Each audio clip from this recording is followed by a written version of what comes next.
My name is Margaret Ann Windsor, kidnapped in 41, born in 39. And that's all I'm going to put up. I've put it up over many years, YouTube and Facebook. My name that was stolen, I was given the name of Peggy Ann Dempsey. I married Childers. It was a twin, and both twins were dead. Moulton, Alabama is where I was taken. In 1983, I had done a medical malpractice book called MD, A License to Kill. It was about the Tesla files that you can go on the internet or video your videos and find out about mind control. Maybe not all that I'm telling about the ones done in patterns, but anyway, Mr. Flint had been shot when I was doing the book, and he was shot in Lawrenceville, Georgia, March the 6th of 78, and so anyway, by a program shooter. And in the Tesla files, you can create an illness or cure it way back then in 1930 when it was stolen. And you can program people, and it's without their knowledge, obviously, and it's a civil rights violation beyond belief. It's where have all your activists been, your civil rights associations and all that, doctors, lawyers. This was when I ran in the campaign to replace one of the doctors, Larry McDonald, I'd written about in the book, and I was almost killed. Now, this is where Mr. Flint says, I know Miss Childers personally. I supported me for U.S. Congress to replace the doctor that he says I know who tried to kill him, and he mentions Larry McDonald.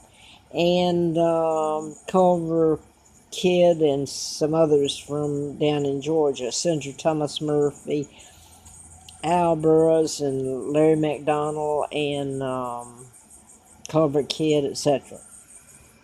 So anyway, it was about mind control murders, and I want to put this up next because when I came up here, church sent this up, I was actually living on the Appalachian Trail. It's called implantable biochips, and I was telling about chips being put in root canals, people programmed, and the Tesla files were stolen, they said, by, oddly enough, way back then when I'm doing the book in 76 and writing about the Tesla files and all this, mind control, they were supposed to have been, I found out they were supposed to have been stolen by really the Illuminati that kidnapped me, your global government that's in power, they're talking about here in the Bible. In the Bible. But it was John, I can't remember his middle name, Trump. He was a professor at MIT, and he's an uncle to President Trump. Now I'm start writing about this, and they were stolen in 30, and they said, first of all, that Donald Trump's uncle stole them. Well, really, the Illuminati had stolen them, so I hope President Trump has no connection to them, the global government. Anyway, this was sent up to me because I actually went up on the mountain trying to find a place to stay.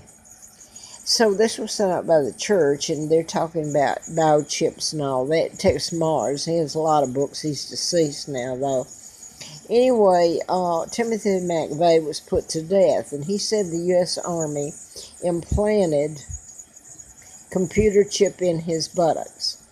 And he went on to blow up the Murray building, Oklahoma City. And I believe it's Brian, I can't remember, Nichols, I believe, is still in prison for that crime too. But Mr. McVeigh was put to death. He was programmed. He tells you right there. This is talking about the biochip will replace, it's what I was telling about, and they sent this up here. I started telling about it in 1976 when I started writing the book. But this book is called Project Lucid. And it says in here,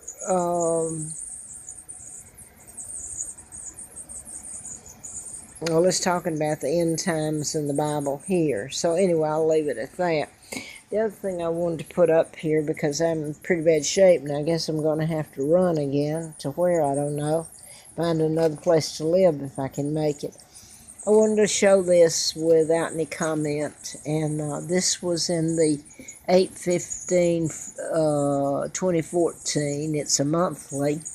Someone gave to me, and oddly enough, they own that one now, where I was staying then for a while. I'm just going to put this up here, and if you can read it. Well, he owned the quality at one time, but anyway, I wanted to put up some of it, and he's talking about these places. This is where I've stayed. I don't know if you can read it over the years, and I've been tried to leave, and don't think you're going to be able to read it, but Franklin Square office park behind Ramada Inn and the nearby Pure gas station. Okay, it's telling about, this is where I'm at now, and this is still going on, okay? So this is a banquet that they're talking about Heather, and Heather Spears is here at this one. She's supposed to be a manager. And that was back then of all his places, but she's only been here, that I know of, she's only been here every day since I've been here, which was last year, the 19th of July. But this is, I'm going to read it because I don't think you can. I'm just going to, speaking of the grand opening, praise for Shaw for his generosity. In addition to his business endeavors, he's also known for his philanthropy, I can't even talk today, work with many charities. Guests include Senator John Edwards, he's state senator, and representative from Senator Tim Kaine's office, who's U.S. House of Representative that ran as VP on the ticket for Hillary Clinton for president. Mark Warner's office, Delegate Sam Rowell's office, Congressman Bob Goodlatte's office, Salem, Roanoke City and Roanoke County elected officials, Board of Supervisors, members of Butch Church, Charlotte Mower, Joe McNamara, and Al Bessonian. The mayor was Mayor Foley. Salem City Manager Kevin, again I can't pronounce it, Director of Parks and Recreation John Shanner, Roanoke City Manager Chris Morrell, Council Member Bill Bishpich, Senator Edwards and Senator Edwards and Senior Vice President of Baymont Inn and Suites Patrick Breen were the main speakers. Others opportunity to stress the importance of localities and working together for the betterment of mankind. This was written by Valerie Garner.